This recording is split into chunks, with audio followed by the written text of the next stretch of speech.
Майкл Флин, советникот на председателот Доналд Трамп за национална безбедност, поднесе оставка откако се најде под критики за тоа дали тој разговарал за можноста за олабавување на американските санкции врз Русија пред Трамп да преземе функцијата.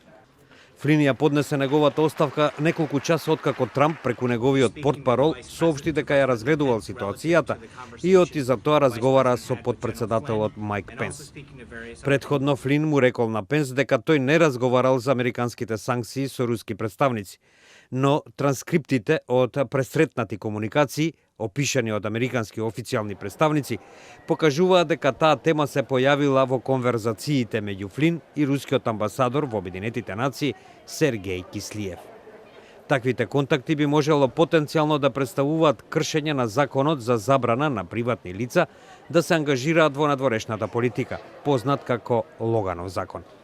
Заминувањето на Флин е најдраматичниот момент во досегашното председателствување на Трамп. За жал, поради брзото темпо на настани, јас ненамерно го информирав избраниот подпредседател, како и другите, со некомплетна информација во врска со моите телефонски разговори со рускиот амбасадор. Искрено им се извинив на председателот и подпредседателот и тие го прифатија моето извинување, се наведува во оставката на Флин.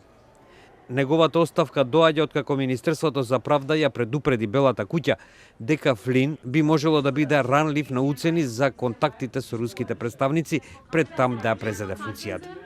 Поранешниот генерал полковник Флин е силен поддржувач на Трамп и ги дели неговите интенции за протресување на естаблишментот во Вашингтон.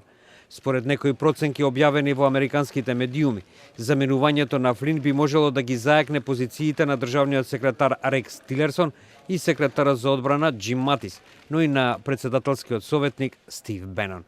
Завршител на должноста, советник за национална безбедност, е наименуван пензионираниот генерал Кит Келок.